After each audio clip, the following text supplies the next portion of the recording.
À quoi ça sert? Ça veut dire quoi ça? Pourquoi c'est comme ça? C'est où? C'est qui lui?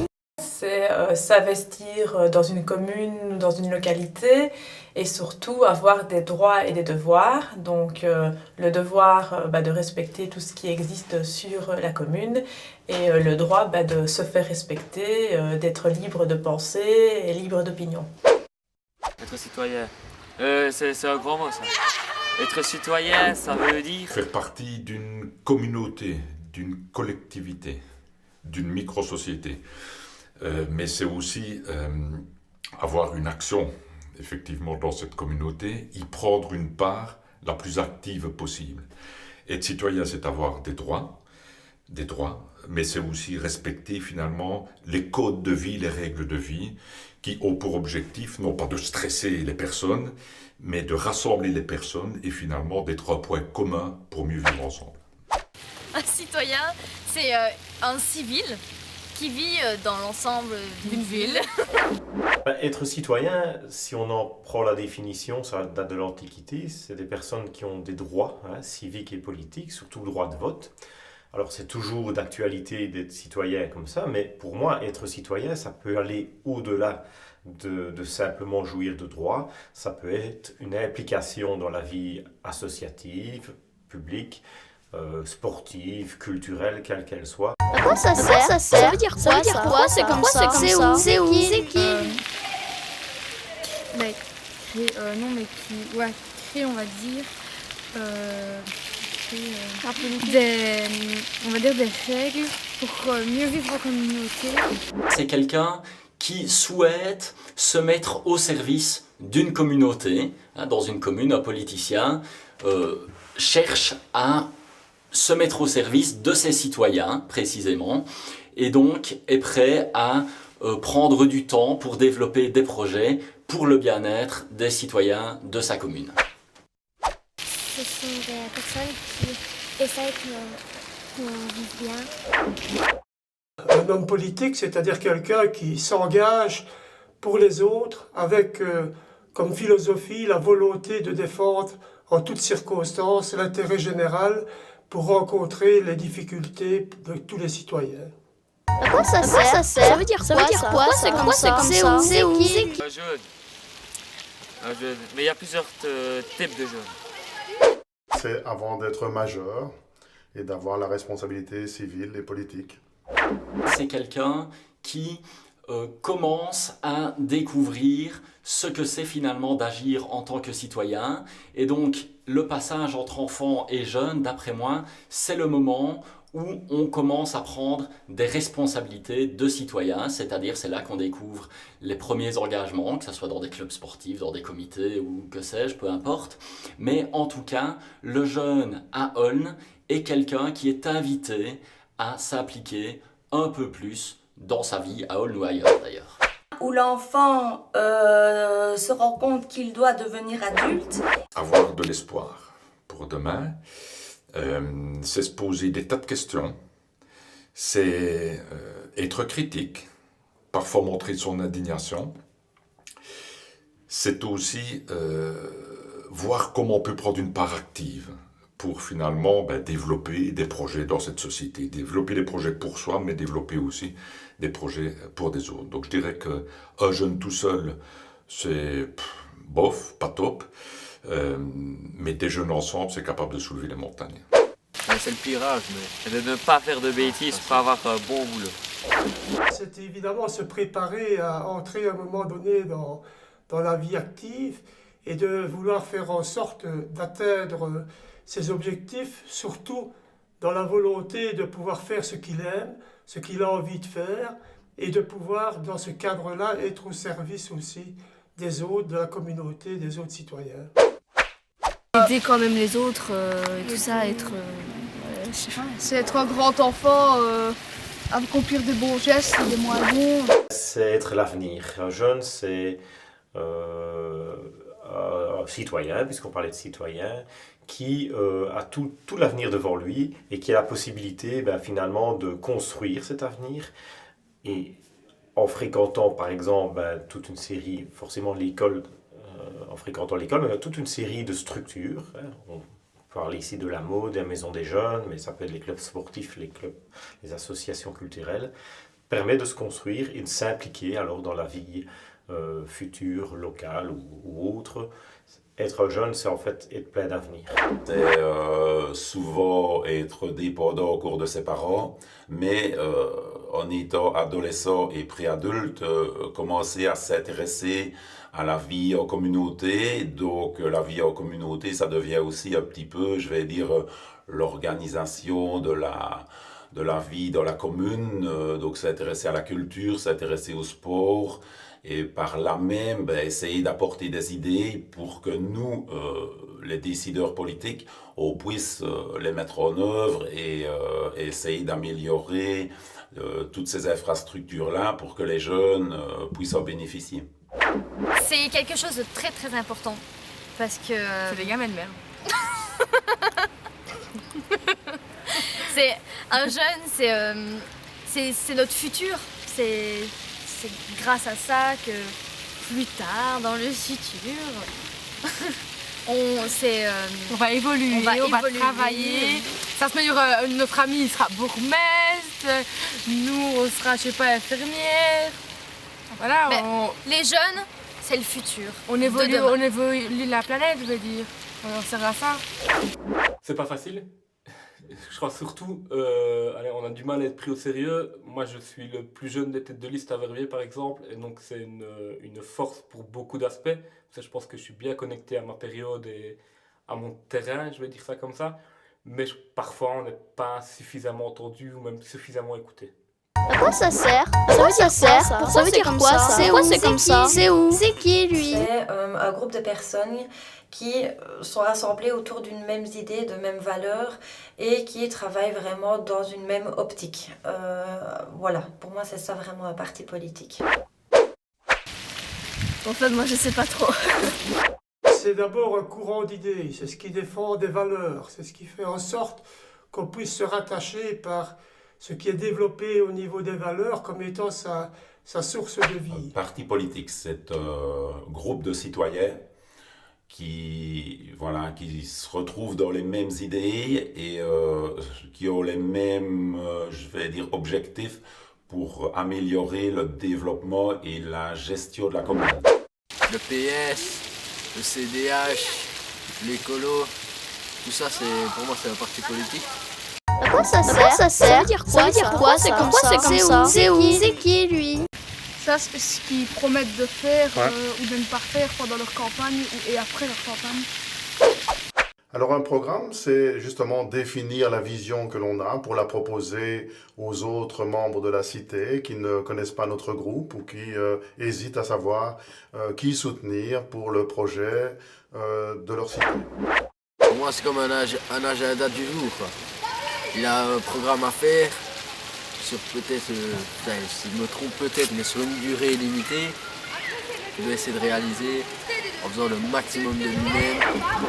Alors, un programme, c'est ce qui va donner notre vision. Alors, c'est pas juste une compilation d'idées.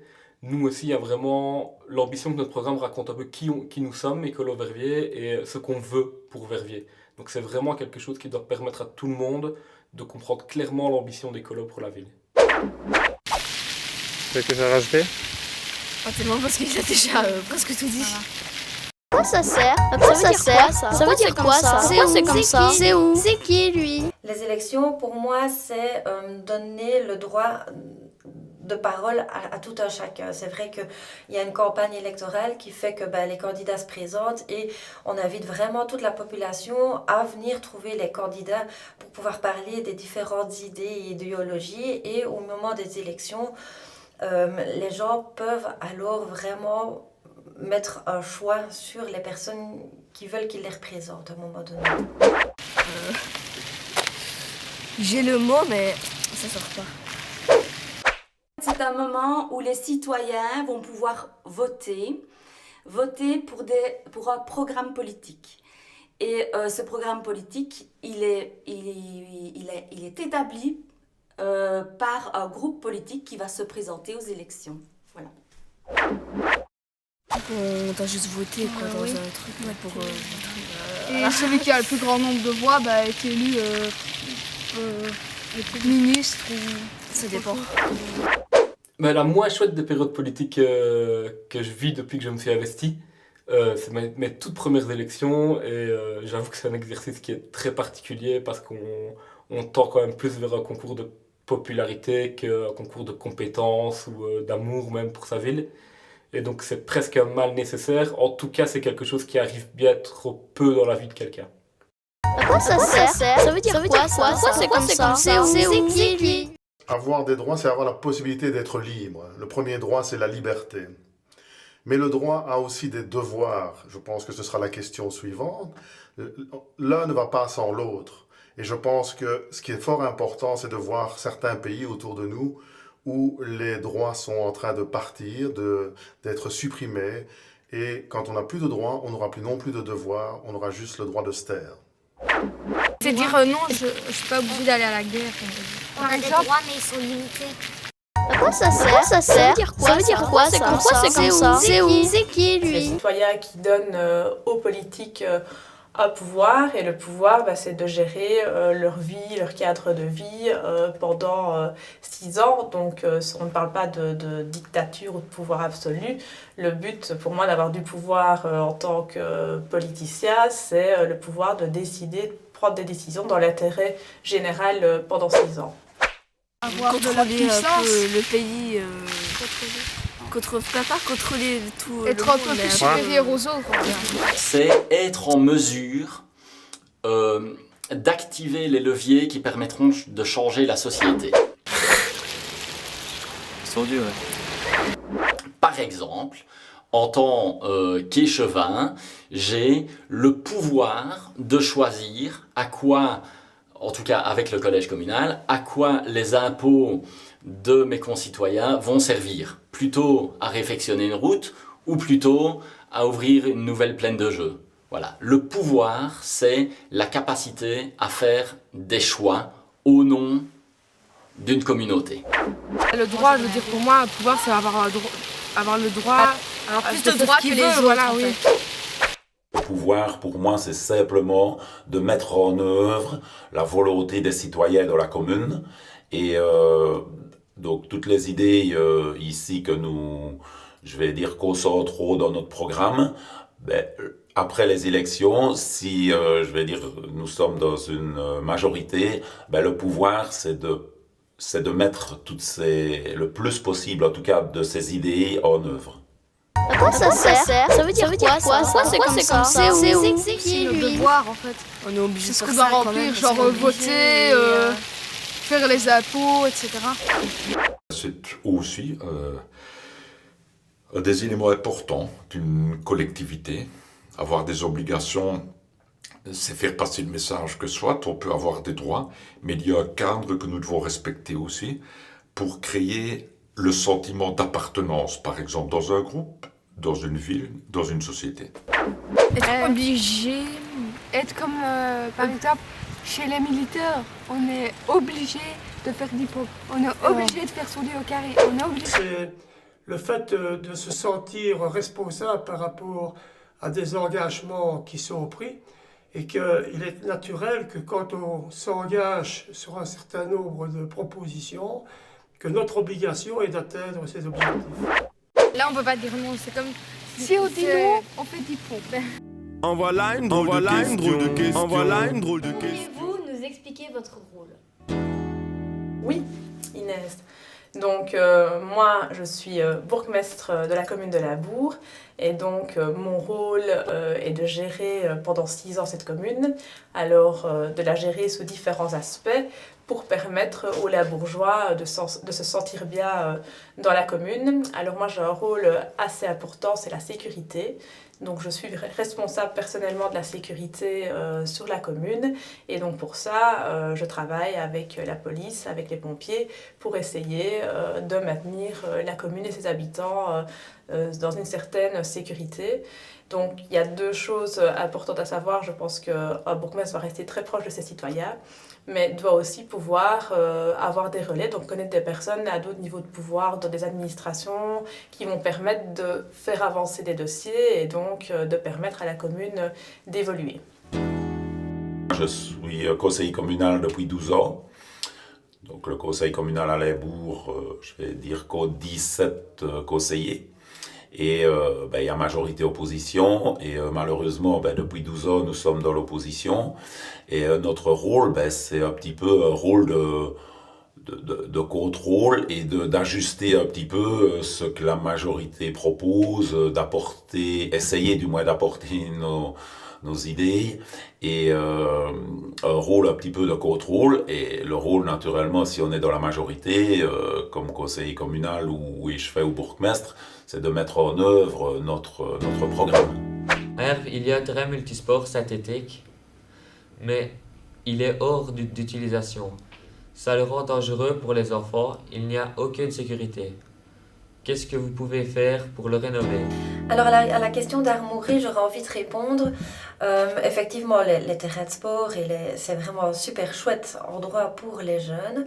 Alors à Armoury, ce qui serait peut-être intéressant de faire, c'est de voir dans ta commune s'il y a une AMO ou s'il y a des personnes vers lesquelles tu peux aller et voir avec ces personnes-là si tu peux justement, pour pouvoir t'approprier le projet avec tes autres copains jeunes, te dire, voilà, est-ce qu'on ne pourrait pas se dire, on crée un projet qu'on va pouvoir soumettre aux autorités politiques et leur dire, voilà, ici, nous, on a ce terrain-là, on aimerait bien en faire ça, quelque chose de concret, parce que je pense que si les jeunes ont des demandes, ce qui est bien aussi, c'est de pouvoir se dire, être porteur d'un projet et montrer, voilà, nous, on en veut aussi, et pas simplement dire, les politiciens, nous, on a un terrain de jeu, remettez-le en ordre et voilà, on pourra le réutiliser. Mais en venant se dire plutôt, voilà, pourquoi on ne dirait pas, voilà, on a un projet, on voit que le terrain n'est plus utilisable, nous on a l'idée d'en faire ça, on peut mettre ça en place et voilà, je pense que c'est très important de pouvoir avoir un dialogue et de pouvoir être porteur du projet.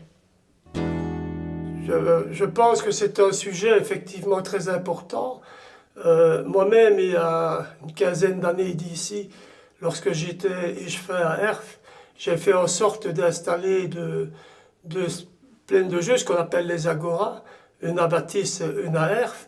Ce que je regrette aujourd'hui, c'est que j'ai constaté qu'il y avait eu un manque d'une part d'entretien, mais aussi un manque de respect dans l'usage de ces infrastructures, mais que je suis évidemment tout à fait favorable à relancer l'idée que des espaces tels que ceux-là doivent être mis à disposition des jeunes pour leur permettre la pratique de sport, mais qu'il faudra également mieux veiller à l'entretien et mieux veiller à la sécurité des lieux. Tout ce qui est infrastructure de sport, alors soit de quartier, soit de petites communes, on sait que c'est hyper important parce que c'est des lieux où vont se créer le lien social. Et donc, ce que je peux faire pour ta commune, je ne suis pas sûr. Mais en tout cas, oui, il faut vraiment rappeler l'importance de ce genre de lieu. Et alors, si une personne a l'impression que ça ne bouge pas, le meilleur conseil que je puisse donner, c'est d'essayer de se regrouper pour faire porter une voix plus forte auprès des conseillers de sa commune.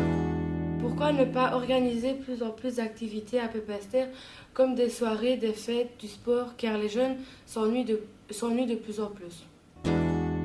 Je pense qu'on n'est pas là pour faire des jeunes assistés. Je pense qu'ils peuvent eux-mêmes développer des activités et le politique sera là pour les soutenir. Je prendrai l'exemple du festival de rock qu'il y avait à Saint-Adelin.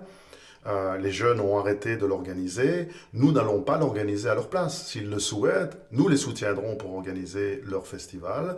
Mais je pense que les jeunes doivent prendre leurs responsabilités et utiliser leur pouvoir pour pouvoir organiser ce genre d'activité qui leur plaît. On ne va pas leur imposer des activités.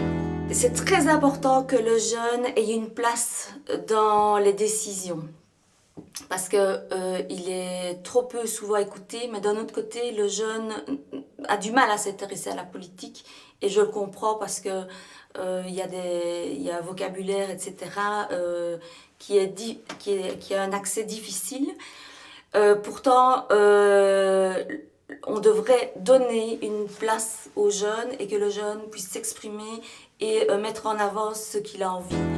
Il faut évidemment faire en sorte que par le contact avec les jeunes, par des lieux de rencontre, des lieux d'animation, des lieux de concertation, on puisse, sur base de ce qui est attendu des jeunes, justement mettre en place des organisations, que ce soit de concerts, que ce soit de journées sportives, que ce soit de balades, que ce soit d'excursions.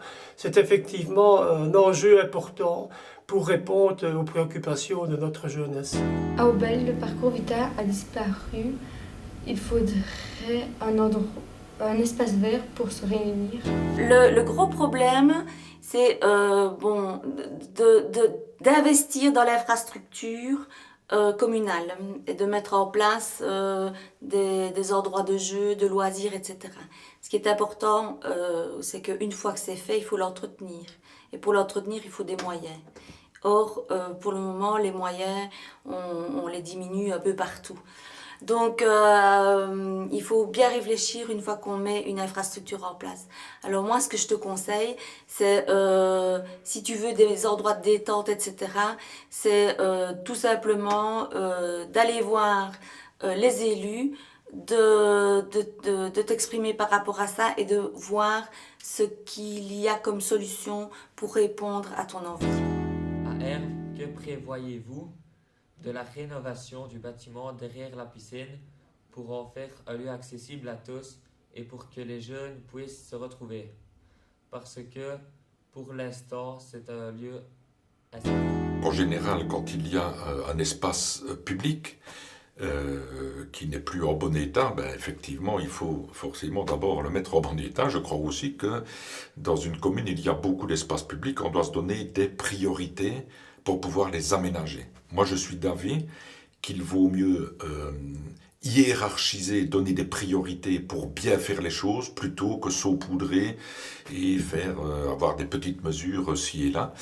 Mais là aussi, les espaces publics s'entretiennent, sont mis en valeur dès lors qu'on les respecte. Donc là, je crois qu'il faut aussi, dans les conditions d'accès, avoir un certain nombre d'éléments qui amènent les bénéficiaires à participer à l'entretien des lieux, à la bonne forme des lieux. En cas de petite faim, on peut grignoter un fruit, des céréales. L'avantage comparé aux chips et aux sucreries, c'est que ça ne fait pas grossir. Est-il possible d'installer des distributeurs dans toute ma commune, équipés de produits sains et bio, afin de grignoter tout en restant en bonne santé? Ça devrait pouvoir être possible. Maintenant, même réponse à la question précédente, on a des petits commerçants locaux qui vendent des produits sains. Et donc, pendant la journée, c'est vrai que c'est facile d'accès. Maintenant, pour les soirées, c'est peut-être plus compliqué. On pourrait peut-être développer le projet au niveau de la plaine de jeu ou du centre sportif où là beaucoup de jeunes s'y rentrent durant les journées et les week-ends. Moi, je pense que ça doit être une initiative de privé. Ce n'est pas une commune d'installer des distributeurs de produits. On n'a pas à faire concurrence, je pense, aux différents commerces. Alors, c'est peut-être une idée qui paraît intéressante. Cela dit, au niveau des coûts, il est peut-être plus intéressant de faire soi-même ses achats de fruits et faire soi-même son jus. C'est peut-être pas tout facile.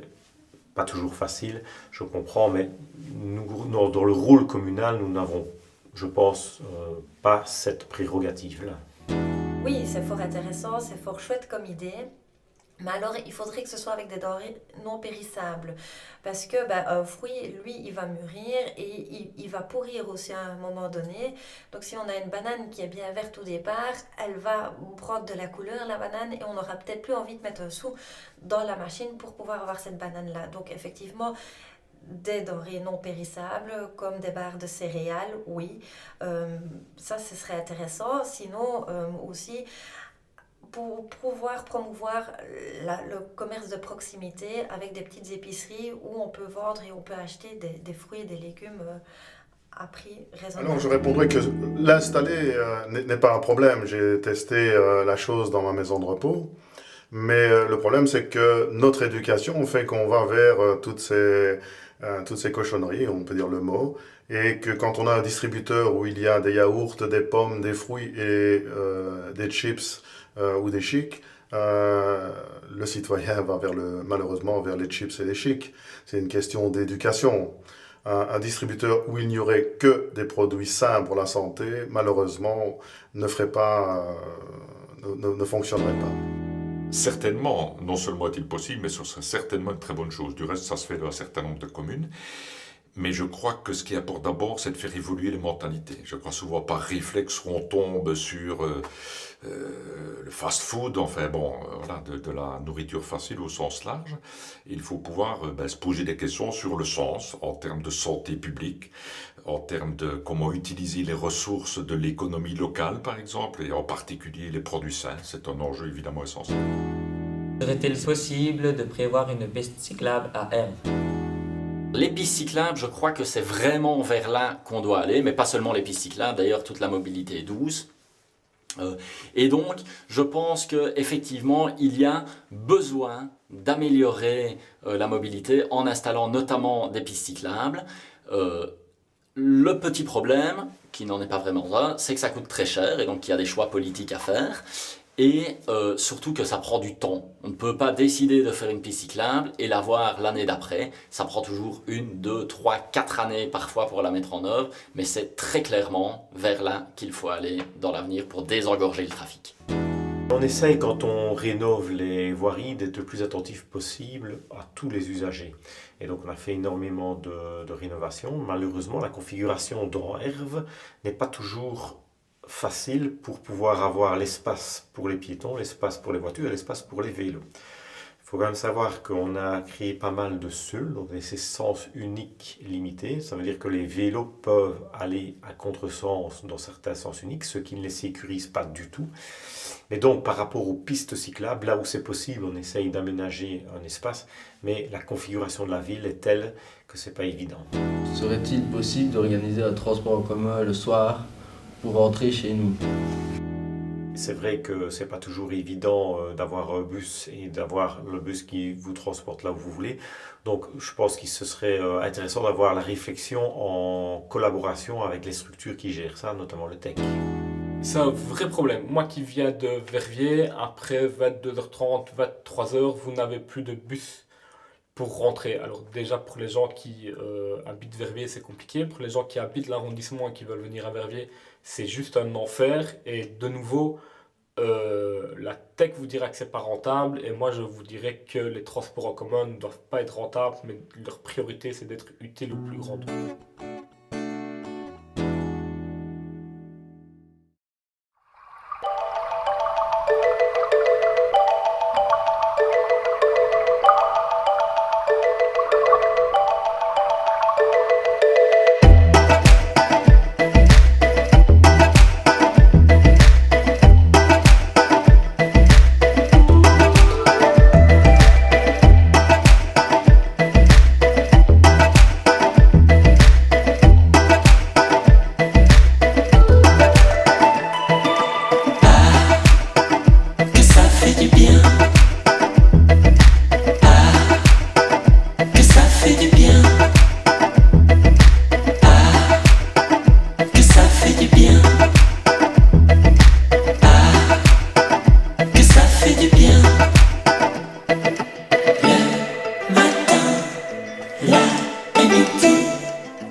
samedi, le dimanche aussi.